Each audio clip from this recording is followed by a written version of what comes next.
Olá, meus alunos do 7º semestre de Direito Civil 6, a parte aí do direito de família, a parte então onde vislumbramos as questões de casamento, certo? Vimos os princípios constitucionais já nas aulas presenciais, aí aplicados ao direito de família. Tivemos aí uma primeira e uma segunda semana desse início de quarentena, dessa calamidade em face do Covid-19, aí o coronavírus, originário aí da China, enfim, que teve efeitos aí abruptos na Itália, depois na Espanha, e dessa semana, do dia 6 ao dia 11, aí os efeitos mais abruptos estão nos Estados Unidos. Então, nesse momento onde não é possível ter essa interação aluno e professor de forma presencial, aquele nosso contato em sala de aula, enfim, onde já adianto a todos vocês, sinto muita falta dessa reciprocidade, dessa troca com os alunos, enfim, mas a tecnologia está aí a nosso favor. Então, para garantirmos a manutenção do semestre, para que não haja aí o prejuízo, para que o aluno não perca o semestre, foi autorizado pelo MEC essas aulas, na verdade, onde há o encontro do docente com o aluno via plataformas aí digitais, enfim, onde é possível ter essa troca via vídeo, né, com os alunos, certo? Então, por hora, é importante aí essa manutenção, enfim, de espaço entre todos, esse momento de isolamento em face de um decreto número 6/2020, que instaurou aí a questão de calamidade pública, enfim, as medidas provisórias, tantas aí que alteram diuturnamente a legislação, as ordens aí do governo do estado, enfim, do estado de São Paulo, onde estamos aqui vinculados também, e o momento é que essa quarentena aí é prorrogado, esse período de isolamento, na verdade até o dia 22 de abril, essa é a notícia do momento, certo? Então, tô com saudades de todos vocês aí, do nosso contato. Enfim, vamos agora então falar de como está a nossa plataforma do EVA, né? A plataforma aí do EVA, da Universidade de Taubaté. As 2 primeiras semanas eram administradas pelo chefe de departamento, Rodrigo Romero, junto com o coordenador dos professores, o professor Wagner, enfim, onde alimentavam o sistema. Aí houve uma evolução, agora esse sistema está mais concatenado, mais encaixado, enfim, e aí agora cada professor tem a sua respectiva plataforma. Então é importante lembrarmos o que? O nosso conteúdo programático, o nosso plano de ensino. Adianto a vocês, e já encaminhei para representante de sala, enfim, que a nossa plataforma no EVA está pronta. Já realizei ali a inclusão do plano de ensino, a indicação da bibliografia, enfim, do conteúdo programático, passo a passo, a questão da ementa da matéria, os objetivos aí da nossa disciplina. Legal? Então já está lá. Mas vou relembrar aqui com vocês, nesse nosso primeiro contato e agora da terceira semana aí da quarentena, enfim, nossa aula hoje do dia 8 de abril, quarta-feira, enfim, as turmas aí de 7º semestre, enfim, então tem acesso a essa respectiva aula, beleza? Seguinte, vamos lá, que tivemos aí de forma presencial, o que vimos? Vimos os conceitos aí gerais aplicados ao direito de família, isso em sala de aula, depois perpassamos também em sala de aula acerca dos princípios constitucionais aplicados ao direito de família. Foi feito aí por vocês, meus queridos alunos, um trabalho específico dentro dos princípios constitucionais, onde havia conjuntura, enfim, do que era definido na Constituição de 88, acerca de família, onde havia ali a figura do homem, enfim, da mulher, e aí fizemos aí um trabalho específico, se houve algum câmbio, desculpa, alguma modificação, enfim, acerca disso.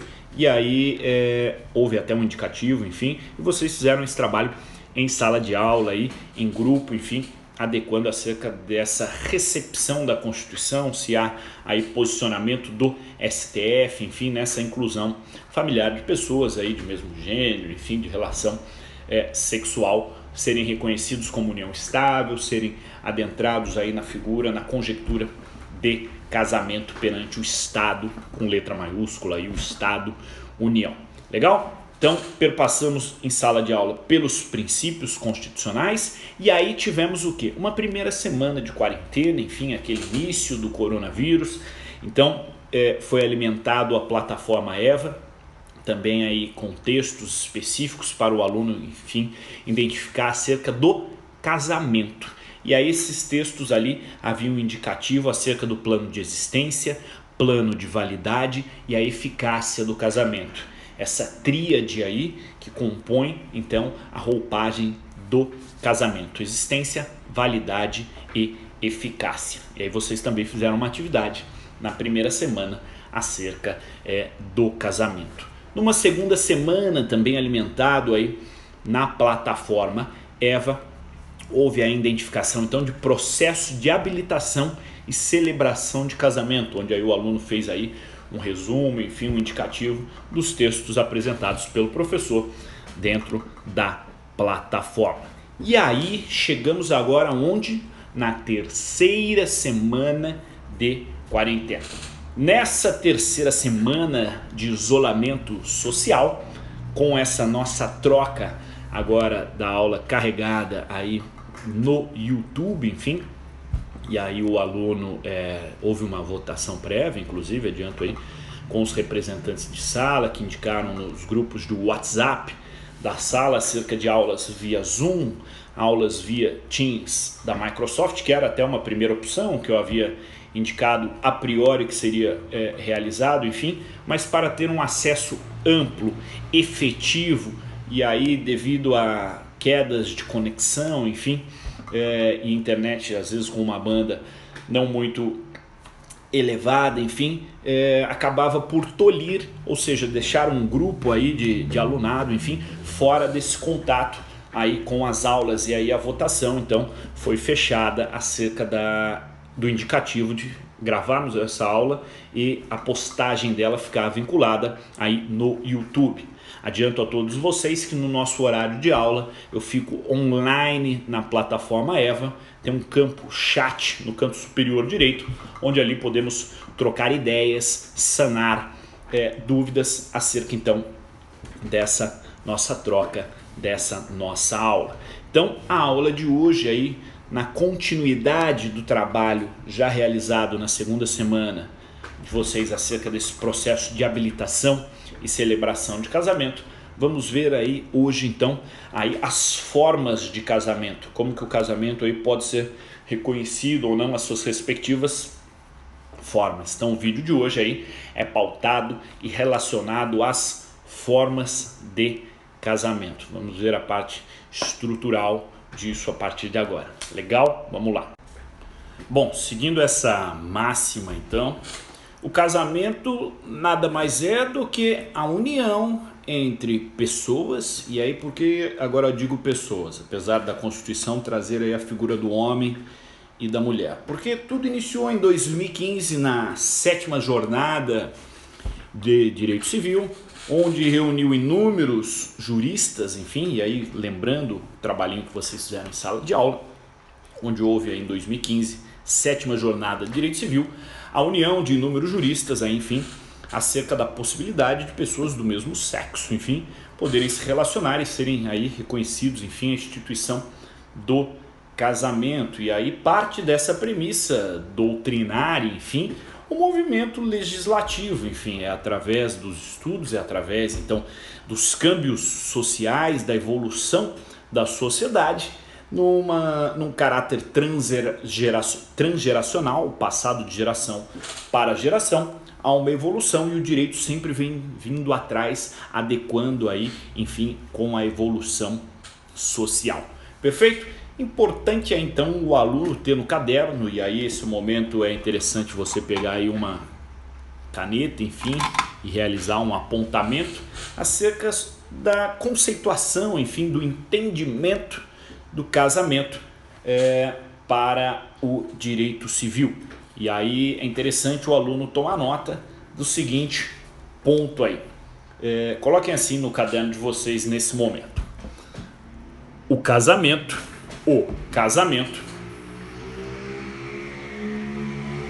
é a união, o casamento é a união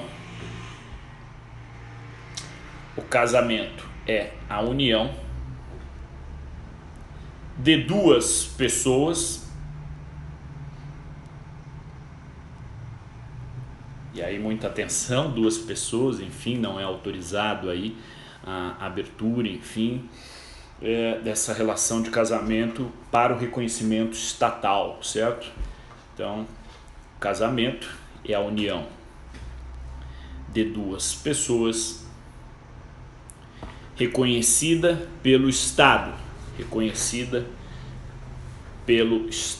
Casamento é a união de duas pessoas reconhecidas pelo Estado, vírgula, com o intuito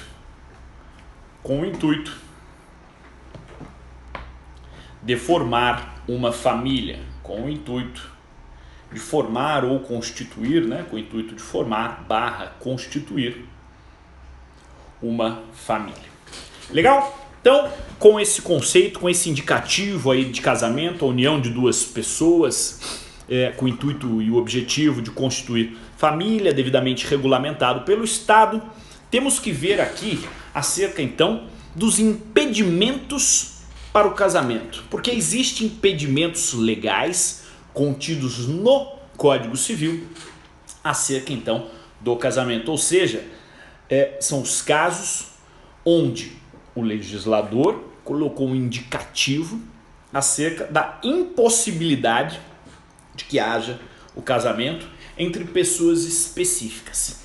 E agora é importante o aluno pegar o Código Civil, pegar aí o vade-mecum, seja via celular, aplicativo, notebook, computador de mesa, tablet, ou o bom e velho vade-mecum. O meu tá na outra mesa ali, tá um pouco distante. O bom e velho aí vade-mecum, eu tô aqui no digital, mas eu tenho o físico ali na mesa ao lado também. Então, agora todos no artigo 1521 do Código Civil. Artigo 1521 do Código Civil, impedimentos matrimoniais. E aí, muita atenção, e o nosso último tópico da aula vai ser, o nosso último tópico do conteúdo programático, que inclusive, havendo aí pós esse isolamento social de coronavírus, já havia passado para vocês as diretrizes aí de prova, como seria, já havia até dado um indicativo de uma das questões, a questão aí daquela árvore a ser formada, da relação de parentesco. Então quem não teve na aula presencial já está aí na aula gravada, depois vocês podem inclusive me cobrar aí acerca das relações de parentesco, estarem na prova de vocês aí. Bom, dentro de uma conjectura, e aí o direito ele é uma questão, não é uma questão lógica, porque sempre há uma ressalva, enfim, mas nesse caráter de impedimento parte de uma premissa em face da moral, dos bons costumes, de um caráter aí de bom senso. E aí vamos com a leitura do 1521, você que está acompanhando aí a aula, pontuar, enfim, os casos de impedimento matrimonial. Pensem comigo dentro de uma questão de bom senso, se seria crível, se seria aí possível, ou no mínimo razoável, a possibilidade de casamento entre os parentes ascendentes com os seus respectivos descendentes do mesmo caráter consanguíneo.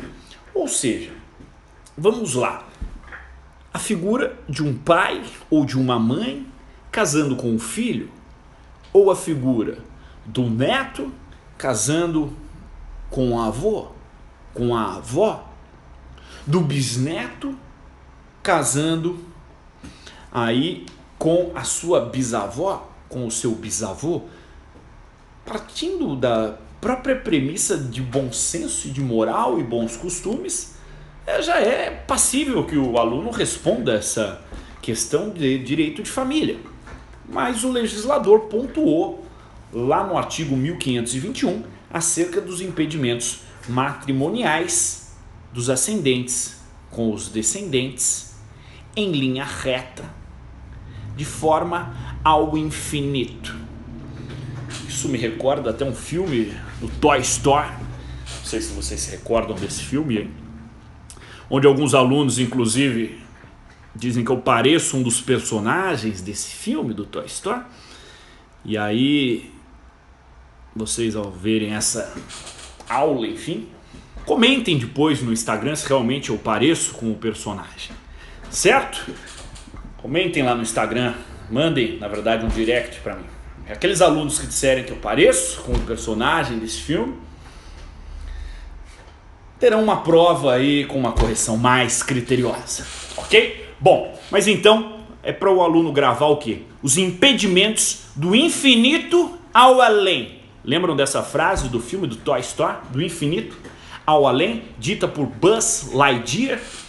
Gente, isso é para gravar, isso é fechamento, é chave mental para você acertar na prova da OAB os impedimentos matrimoniais dos ascendentes com os descendentes em linha reta, consanguíneo, é de forma infinita.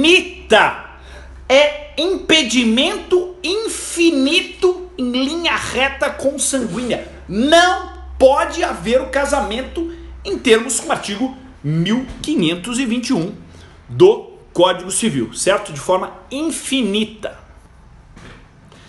E essa forma infinita, ela é atrelada tanto a uma questão moral, de bom senso, que eu passei para vocês, para evitar o quê? O incesto, certo? Também com um caráter biológico, científico, que foge da questão moral. É a questão congênita, a questão de formação. Quando então há relacionamento entre pessoas consanguíneas em linha reta, gera efeitos biológicos de má formação. Então tem tanto um caráter moral quanto um caráter biológico e científico que deve ser respeitado aí no artigo 1521, na premissa de ascendentes com descendentes do infinito ao além. Beleza isso? Agora vamos então à relação de parentesco colateral. Vimos em linha reta, vertical. Agora vamos aí aos colaterais. Aos colaterais estamos na mesma premissa de caráter moral e de caráter biológico. Pensem comigo, irmãos consanguíneos casando-se. Os mesmos problemas morais e científicos biológicos estariam instaurados.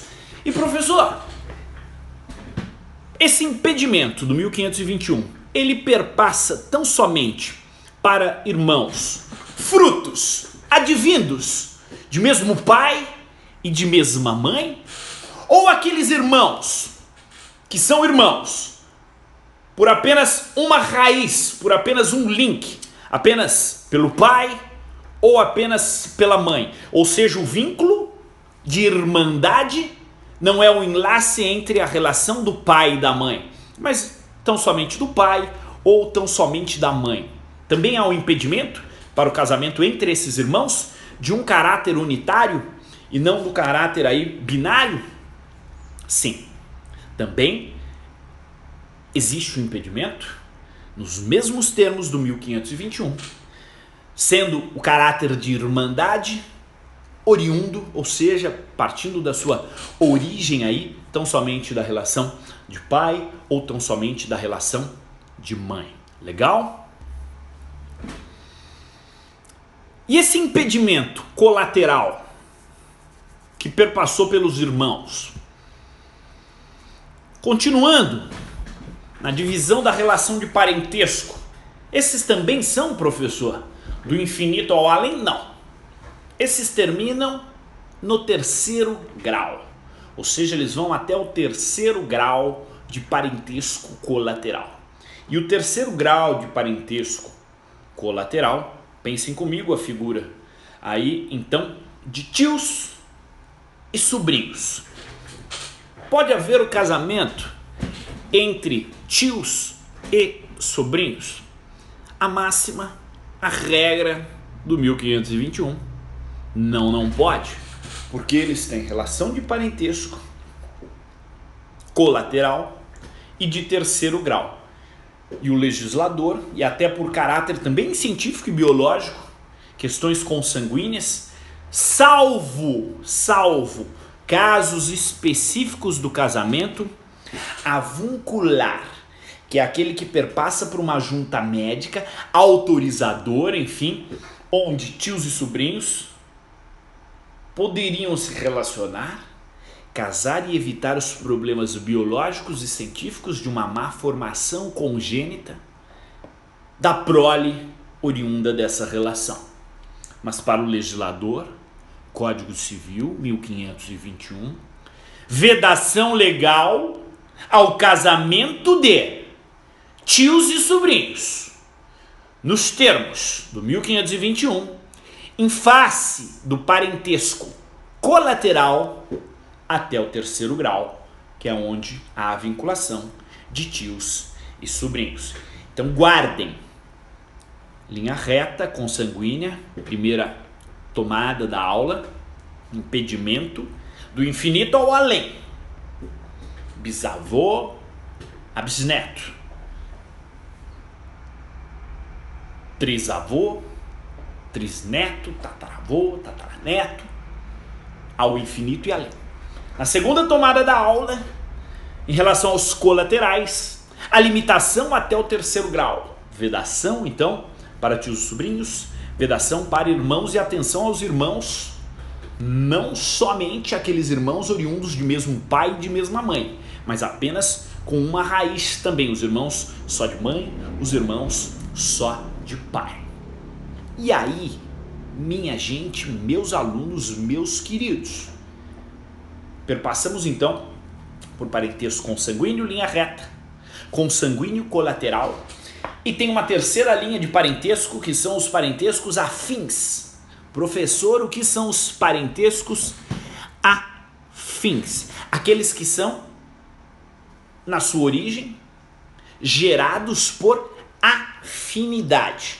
E como geramos esse caráter de afinidade de parentesco? Está nos termos também do 1521, a relação de impedimento. E aí, pensem comigo, vamos ao caso de João. João casa com Maria. João casa com Maria. E aí, Pietes, prestem muita atenção. A mãe de Maria chama Bernadette. João casou com Maria. E a mãe de Maria chama Bernadette. Não dá certo o casamento entre João e Maria. Não dá certo. E aí são aqueles casos de novela mexicana. João, casado com Maria, não deu certo. Separou. Mas João tem um flerte. João flertou. João gostou de Bernadette, mãe de Maria. João pode se casar? Não, não pode. Apesar das novelas mexicanas apresentarem possibilidades, no direito brasileiro existe um impedimento ao casamento no caráter de parentesco em linha reta por afinidade. Gerando então o quê? O impedimento para o casamento de João com Bernadette, porque Bernadette já foi a sua sogra. E sogra, meus amigos, é para sempre. Aqueles que já casaram uma vez, duas vezes, mais de duas vezes. Fábio Júnior, por exemplo, conhecem Fábio Júnior? O cantor Fábio Júnior da música Pai.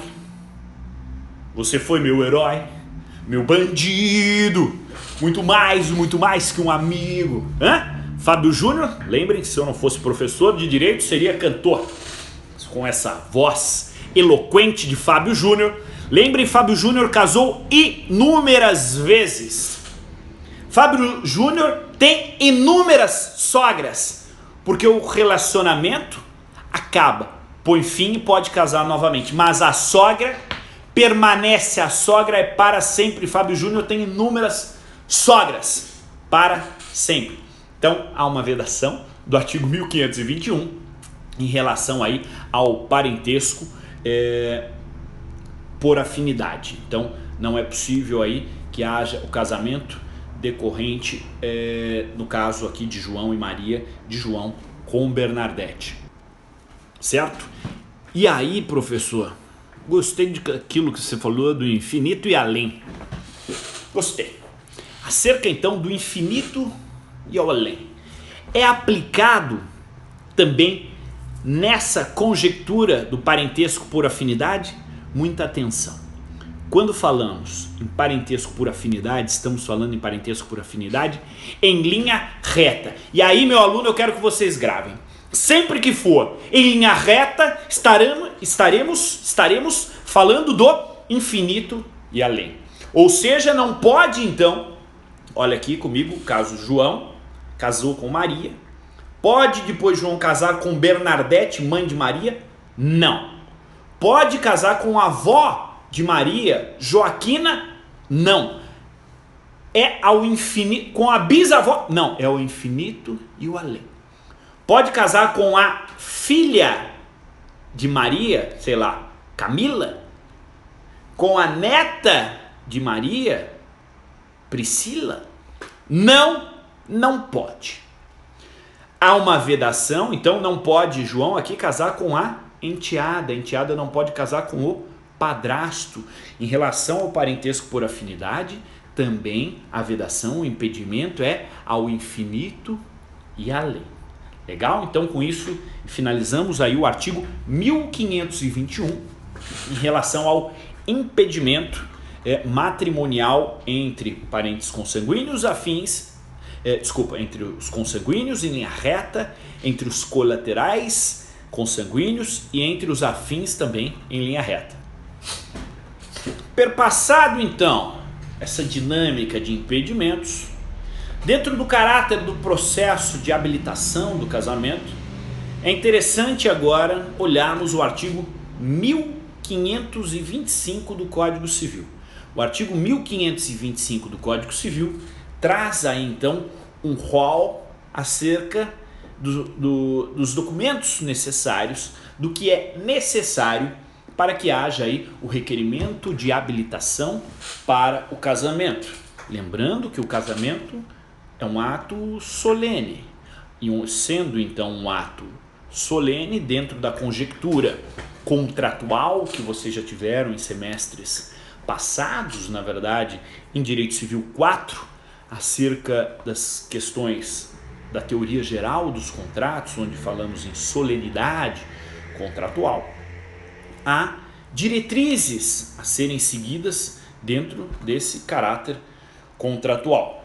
Primeira delas, aí nos termos do 1525, é necessário então que os nubentes, aqueles que estão por se relacionar para então criarem aí o vínculo matrimonial, apresentem certidão de casamento, certidão de nascimento, correção, certidão de nascimento. Então é necessário a apresentação da certidão de nascimento para habilitação, para o requerimento do casamento, para gerar então a certidão de casamento, que passa a ser a certidão aplicada aí para essa união entre as duas pessoas, seja aí homens e mulheres, homens e homens, mulheres e mulheres. Então, primeiro documento, certidão de nascimento. Segundo documento, aí é uma autorização por escrito das pessoas sob cuja dependência legal estiverem, ou um ato judicial que o supra. Nesse aspecto, enfim, é a figura inclusive da emancipação, enfim, se há um vínculo aí onde há uma dependência legal que perpassa, ela deve ser adequada, enfim, com uma autorização legal daquele sob cuja dependência você está, ou também com uma autorização judicial. É possível o sanear dessa documentação de autorização, na verdade, ser suprido por uma autoridade judicial, na verdade, por um juiz que vai aí dar a respectiva autorização, certo?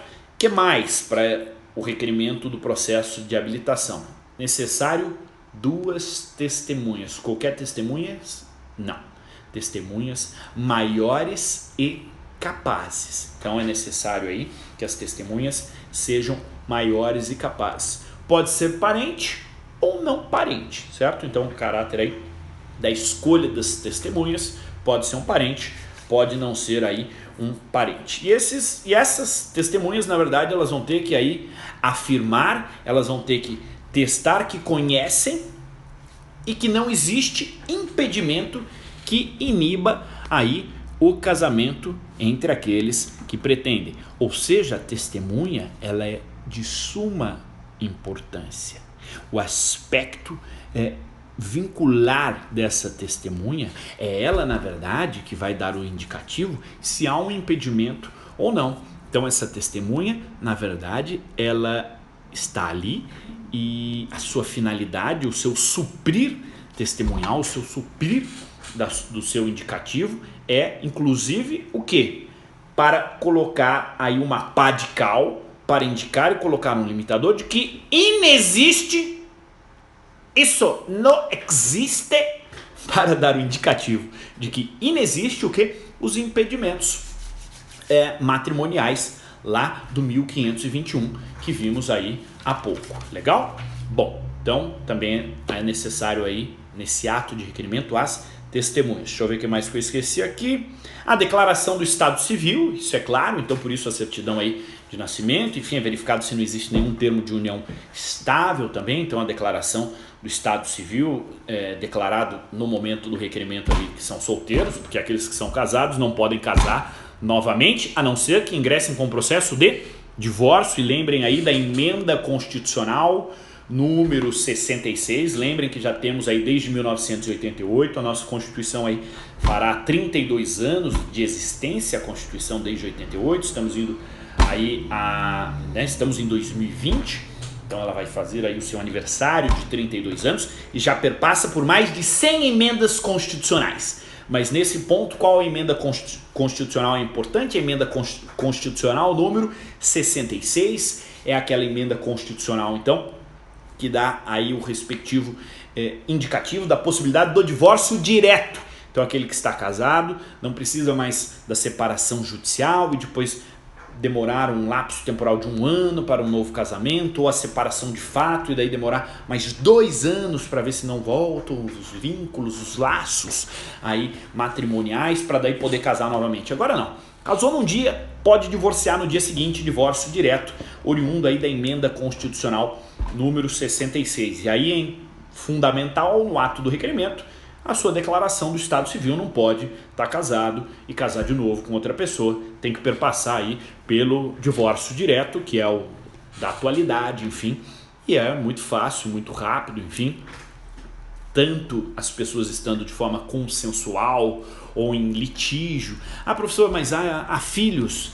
Professor, mas há bens a serem aí partilhados, enfim, esse divórcio vai ser tortuoso, vai ser um divórcio demorado e eu já quero casar rapidamente com outra pessoa que eu já encontrei, é o amor da minha vida que eu encontrei. Se eu ficar discutindo pensão alimentícia, se eu ficar discutindo bens com o meu ex-marido, com minha ex-mulher, eu vou perder esse casamento dos sonhos do momento. Gente, é divórcio direto agora. Questões de bens, questões de alimentos podem ficar aí em um segundo plano. Ninguém é obrigado a continuar casado, é imediato.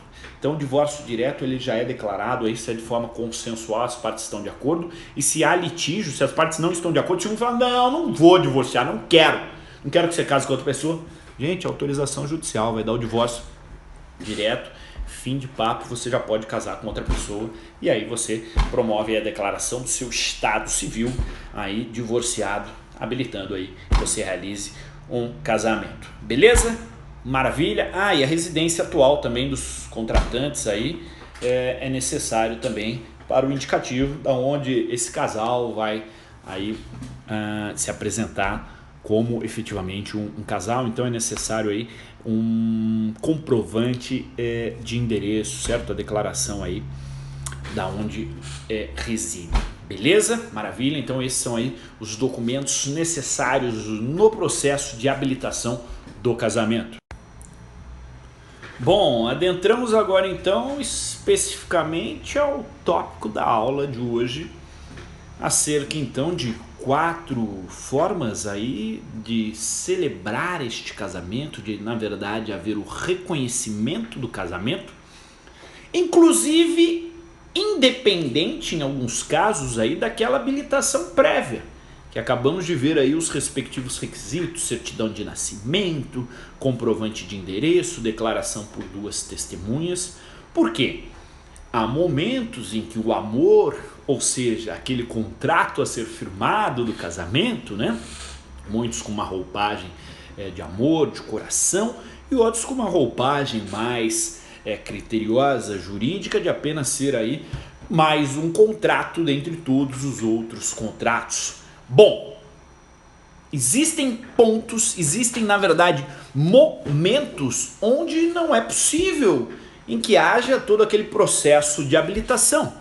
Pensem comigo um caso de uma pessoa enferma e aí nos momentos finais da sua vida, nos indicativos de declaração aí de última vontade, que vocês vão ter o testamento e os codicílios no 9º semestre, enfim, mas aquela pessoa em vida, enfim, mas devido a um status de acometimento dentro do seu caráter de saúde, efetivamente, ela tem aí impossibilidade de realizar todo um trâmite para o casamento, mas ela quer casar.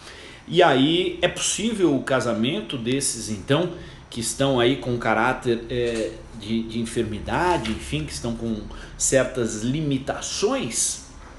Sim, é possível, desde que seja observado efetivamente o interesse da pessoa.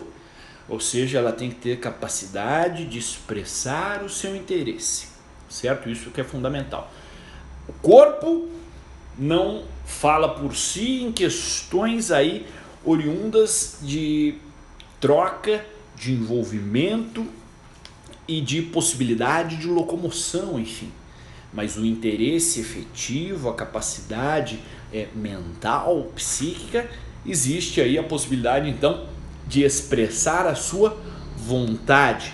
E o que vale para o casamento é a expressão de vontade, certo? Então, abram aí agora o artigo 1539 do Código Civil e vamos ver aí, a partir dele, 4 hipóteses em que pode ser realizado o casamento, não vislumbrando ali os respectivos preparativos, enfim, todos aqueles requisitos para a promoção e habilitação prévia do casamento lá. Então, a questão de habilitação e celebração. Existem 4 pontos.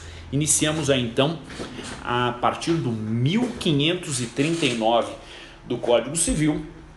E aí o aluno deve colocar aí no caderno 4 pontos em que pode ser firmado o casamento, 4 pontos em que pode ser firmado o casamento sem a observância prévia dos requisitos de habilitação do artigo 1525. Dos requisitos de habilitação do artigo 1525. Aí coloquem aí. Primeira forma, primeira hipótese, primeiro tipo. Coloquem 1. Coloquem 1. Casamento em caso de moléstia grave. Casamento em caso de moléstia grave. Abre parênteses. Artigo 1539, repito, artigo 1539, artigo 1539 do Código Civil, beleza? E aí o que diz esse casamento por moléstia grave.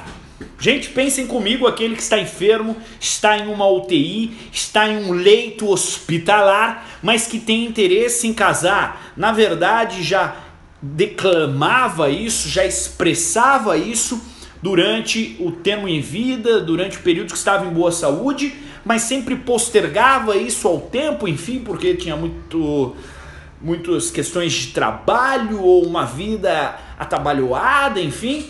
E aí, efetivamente, não documentava, não adequava aí a sua efetiva vontade do casamento.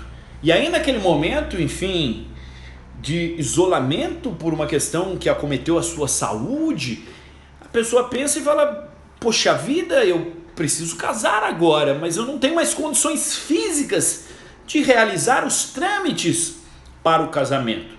Essa pessoa então estaria aí tolhida às margens da sociedade, ou seja, teria retirado a possibilidade contratual, a possibilidade aí de expressar a sua vontade de amor ao casamento. Isso aí traria uma limitação e seria triste, né? Mas não, o legislador colocou o artigo 1539, colocando a salvo a possibilidade desse então realizar o casamento. E esse casamento é tido como um casamento às pressas, é tido como um casamento aí alheio à normalidade, é um casamento anormal. Sim, é um casamento anormal, é um casamento aí, vamos dizer, exótico. E nos termos do 1539, ele pode ser feito, inclusive chamando a autoridade dentro do ambiente hospitalar, à noite, fora, e sem a necessidade dos procedimentos prévios de habilitação. E se não é possível, a autoridade naquele momento, nos termos do 1539, parágrafo 1º, parágrafo 2º, pode seguir aí as autoridades responsáveis de forma sequencial, inclusive ad hoc, inclusive mediante nomeação. Gente, por isso é um casamento anormal, por isso é um casamento especial, e é um casamento que demanda logo na sequência, e o lapso temporal para essa sequência é de 5 dias, e aí, minha gente, vamos lá.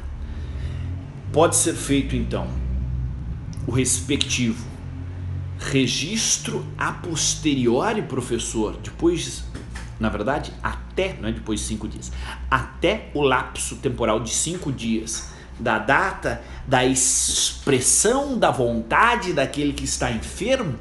Sim, a partir do momento da expressão daquele que está enfermo, é levado a registro, ou seja, naquele ato então, é feita uma ata, é feito um indicativo com a declaração da vontade daqueles nubentes que querem casar.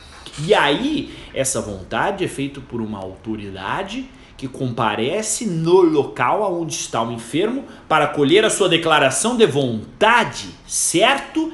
E aí, essa declaração de vontade deve ser levada até um lapso temporal de 5 dias. E é necessário, não só a autoridade, não só ser levado ao registro no lapso temporal de até 5 dias, no cartório de registro, como também a presença de 2 testemunhas. Ou seja, é necessário, e aí sim, isso não foi retirado, é necessário aí a questão de haver 2 testemunhas para o quê? Para dentro de um mínimo de solenidade, porque por ser especial, por ser anormal, é retirado alguns caráteres de solenidade, de processo de habilitação prévio, enfim, mas é necessário aí a presença de 2 testemunhas. Então, muita atenção no tópico 1 de vocês aí, casamento com moléstia grave, artigo 1539, é um casamento anormal, um casamento atípico aí, enfim, que foge daquela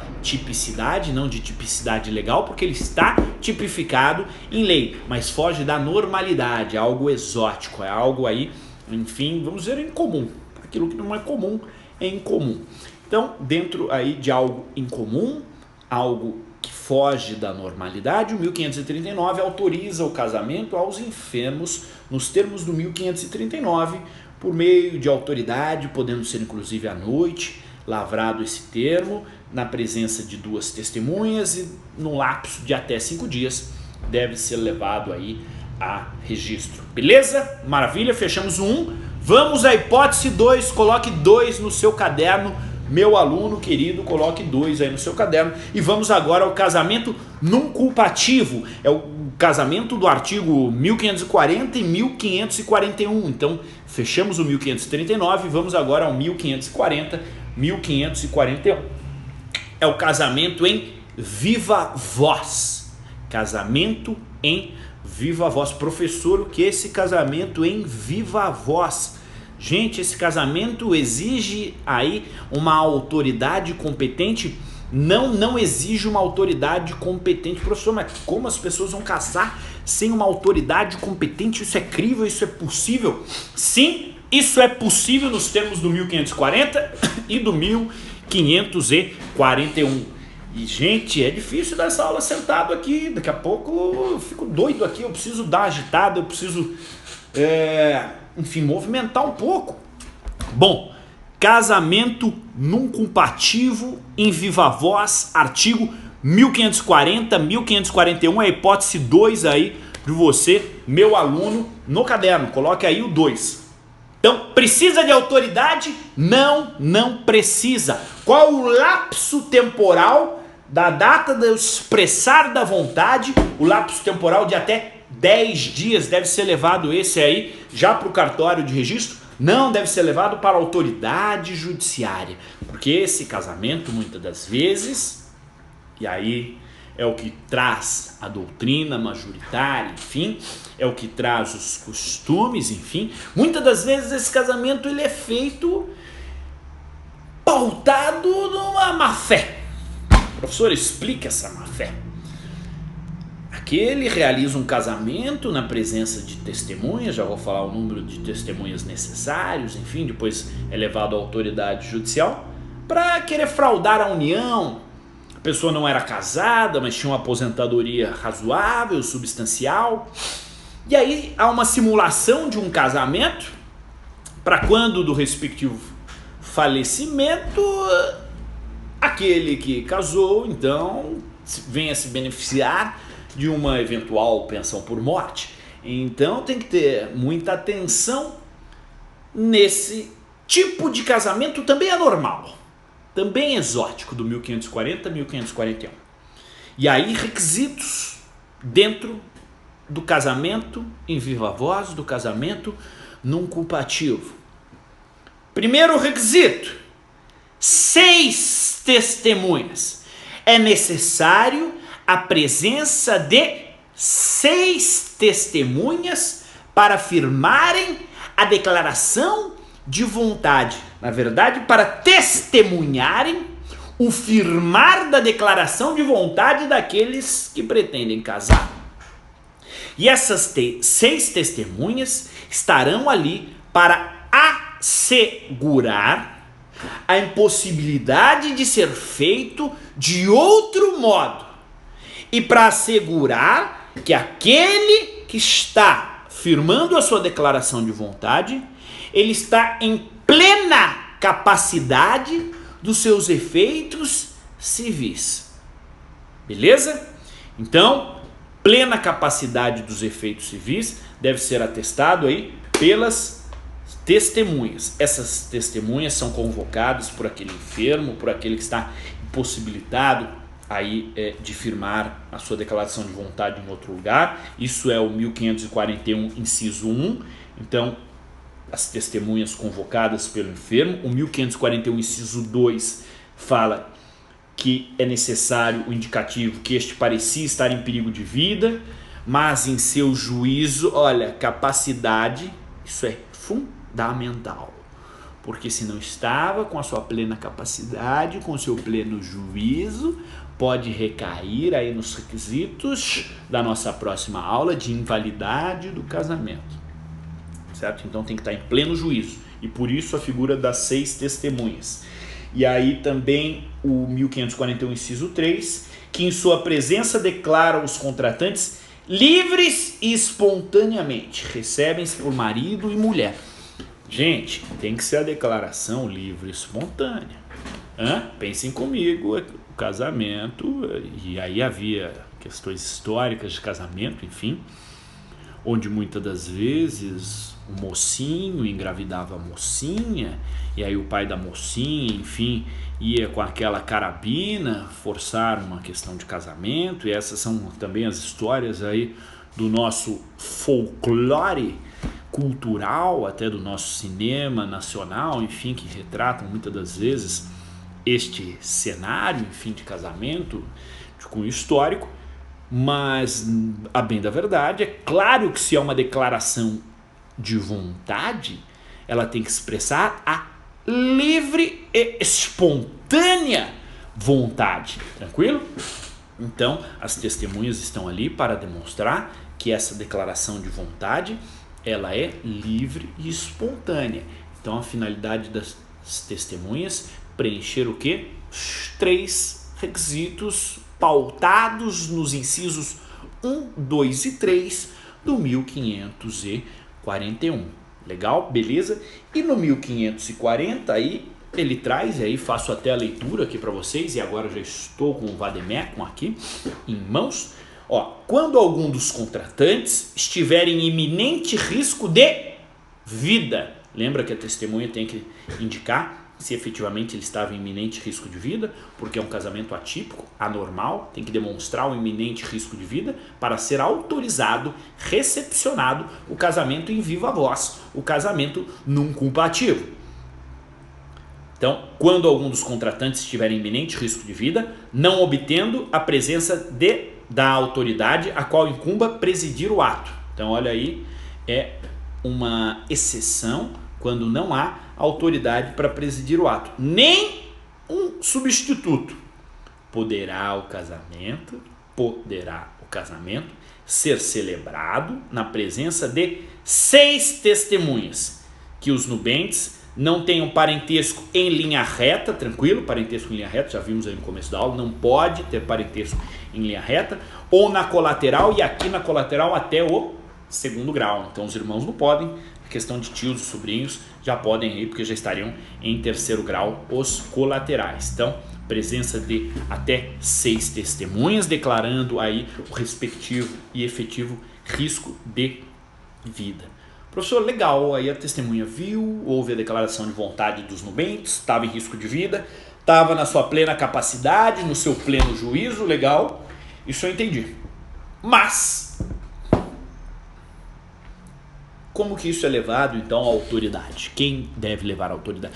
As 6 testemunhas que acompanharam o ato devem levar, e o lapso temporal para levar desse respectivo ato é o lapso temporal, aí maior é um lapso de 10 dias. Então, nos termos do Código Civil, continuando aí no artigo 1541 do Código Civil, para o preenchimento dessas respectivas formalidades deve ser levado à autoridade judicial pelas 6 testemunhas num prazo de até 10 dias e caberá à autoridade judicial verificar as respectivas formalidades, verificar se não havia nenhum impedimento para esse respectivo casamento, tá bom? Então esse é o casamento num culpativo do 1540, 1541.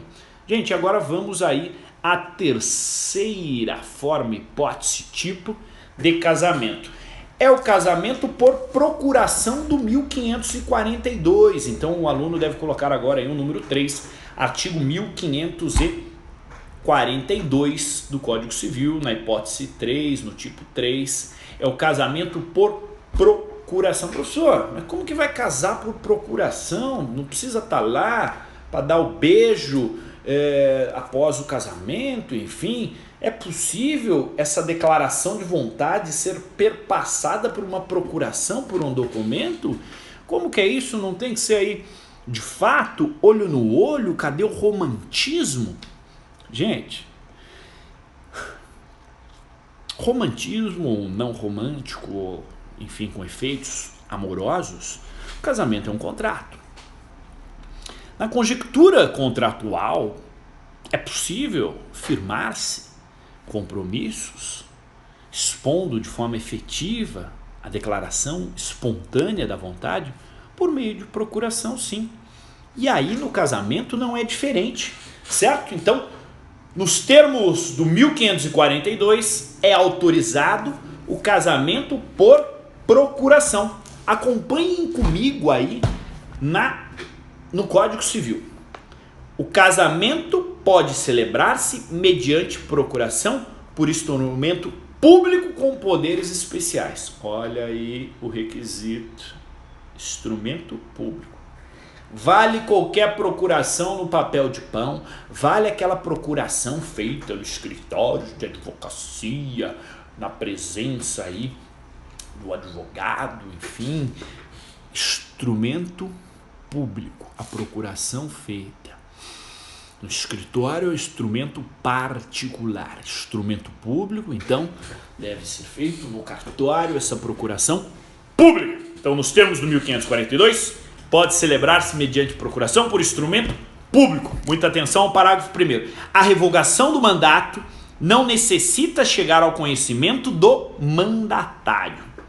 Mas, celebrado o casamento sem que o mandatário ou outro contratante tivessem ciência da revogação, responderá ao mandante por perdas e danos. Gente, aí o mandante, aquele que destinou a procuração, ele manda a procuração ao mandatário, que é o que vai cumprir, que vai assinar a sua declaração de vontade em nome do outro, em nome do mandante. Legal? Beleza. E aí o mandante revoga. É necessário que essa revogação chegue até o mandatário? Não é necessário nos termos da lei, mas é o prudente. Porque se não chega, o que ele vai fazer? Ele vai declarar a vontade, porque é o que tinha chegado a ele. Ele tinha uma procuração nesses termos e ele vai cumprir os termos da procuração. Então caberá ao mandante, que aí voltou atrás, enfim, responder por perdas e danos. Mas não significa aí que vai se efetivar o casamento se ele revogou aí a procuração, se ele revogou esse mandato. Show de bola? Maravilha. E o parágrafo 2º aí, a minha bateria do celular deu uma travada, aí voltou, né? Deu 20%, legal. E o segundo aí, o parágrafo 2º é: o nubente que não estiver em iminente risco de vida poderá fazer-se representar no casamento nuncupativo. Olha aí o 542. O nubente que não estiver em iminente risco de vida poderá fazer-se representar no casamento nuncupativo, ou seja, no parágrafo 2º, há aí uma autorização de fazer-se no casamento nuncupativo essa respectiva representação por meio de procuração. No parágrafo 3º, a eficácia do mandato não ultrapassará 90 dias. Esse é fundamental. Vamos lá. Existe um limitador temporal dessa procuração. Ou seja, o mandante, então, ele determina aí, por meio de uma procuração, que o mandatário cumpra e firme aí a sua declaração de vontade do casamento. Essa procuração, ela tem um tempo, um termo de validade. O lapso temporal dessa validade dela é de 90 dias. Se o casamento é firmado a posteriori desse lapso temporal, ele não tem validade. Por quê? Aquele termo, aquela procuração já estava inválida. Inválida por quê, professor? Porque já havia encerrado o lapso temporal de validade dela do parágrafo 3º, 1542. Maravilha? E aí, o último parágrafo 4º, só por instrumento público se poderá revogar o mandato. Então, o mandato à procuração nos termos do caput, do 1542, que é a autorização do casamento por procuração, só pode ser feita por instrumento público. Logo, se a procuração só pode ser feita por instrumento público, a sua revogação nos termos do parágrafo 4º do mesmo 1542 também só pode ser desfeita por instrumento público. E aí essa é a terceira hipótese. E agora, chegando à reta final da aula, vamos então à quarta e última hipótese aí do casamento, que é o casamento então religioso com os efeitos civis. Professor, você já falou de alguma coisa disso, estou lembrando da aula presencial quando a gente estava em sala de aula. Casamento religioso com os efeitos civis, como que é isso? Sim, já está na Constituição, consagrado no artigo 226, parágrafo 2º da Constituição Federal, está lá consagrado. E aí, havia um questionamento acerca desse casamento religioso. Qualquer religião? Sim, qualquer religião. Porque qual que é a máxima do nosso ordenamento? O nosso Estado brasileiro, ele vinculou alguma religião específica? Não. Vivemos em um Estado laico. O que significa viver em um Estado laico? Cada um escolhe a sua respectiva religião.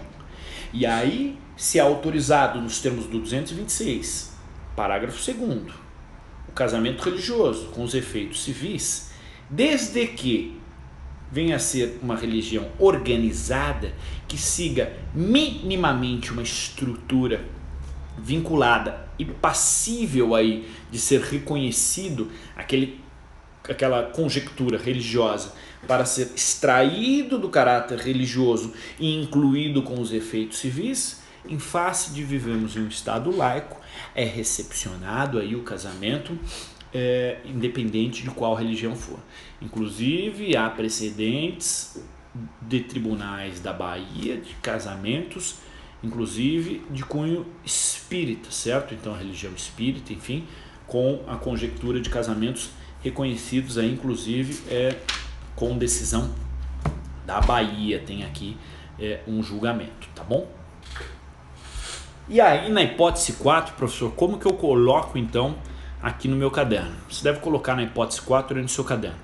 Casamento religioso com efeitos civis.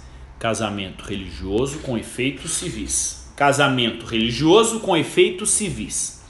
E aí você deve colocar entre parênteses artigo 226, parágrafo 2º da Constituição Federal.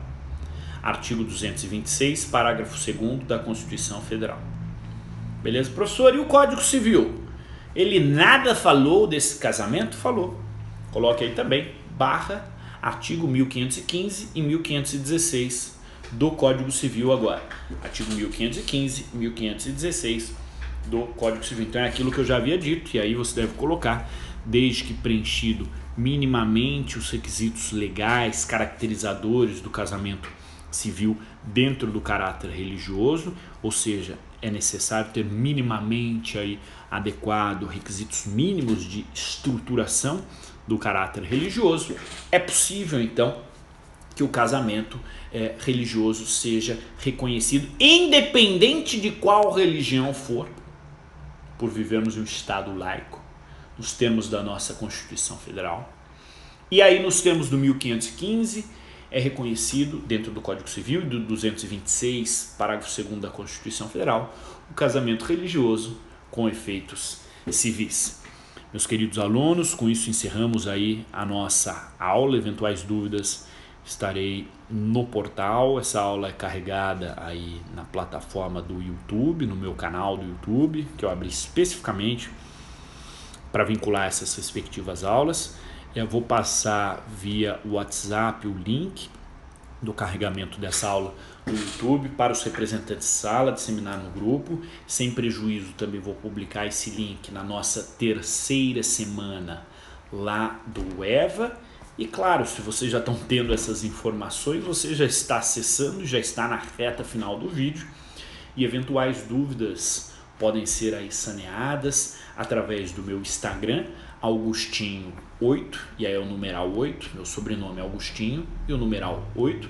Aí você manda um direct, a gente pode sanear dúvidas por lá, como também pelo EVA. Há uma plataforma específica aí com um chat, onde o aluno, no horário de aula, pode interpelar aí o professor por meio aí de respectivas perguntas, enfim, e dúvidas dessa aula.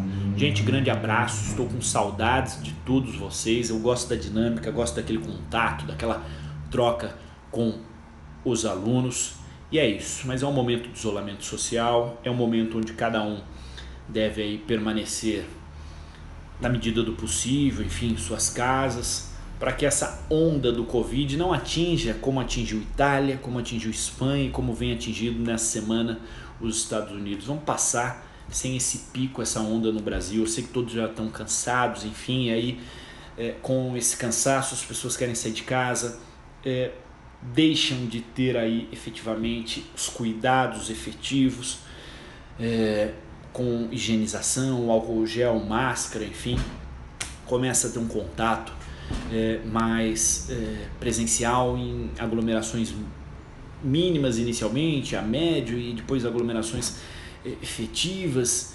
Então, muito cuidado, vamos evitar essa onda no nosso país, vamos passar por esse Covid sem uma onda expressiva que vem sinalizando aí essa semana, atingiu com força os Estados Unidos e teve um aumento significativo aqui no Brasil, certo? Então vamos manter, é o momento, é um mês na verdade, aí, as próximas 3 semanas aí, de isolamento mesmo, bem fechadinho, com atenção total para passar essa onda significativa do aumento do coronavírus, tá bom?